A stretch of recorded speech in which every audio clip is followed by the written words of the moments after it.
It is true that for some time I kept saying Joe Biden would be the nominee. I did not believe he would ever get off the ticket, particularly early in his administration when people were talking about will he run for re-election or not.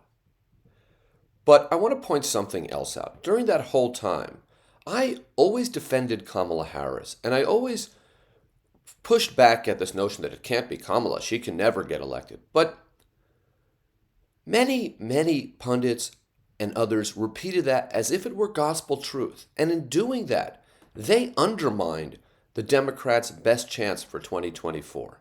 And it is important to look at what was behind this, why people didn't believe Kamala could ever win. Part of this is because Biden worked to make her less popular. It was always true that a popular and well-liked Kamala Harris was a threat to any chance of Biden running for a second term.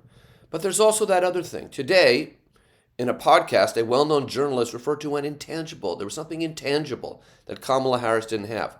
I can't imagine what that intangible could be. So many people saying America will never elect an African-American woman president, when it seems like what they really meant may have been, I'm not comfortable voting for an African-American woman president. I've always felt that if it wasn't Biden, it was going to be Kamala Harris. I'm very happy that it's Kamala Harris. I think she's a great political talent, and I think she'll win. But the people who didn't believe that should look a little bit into themselves and figure out why.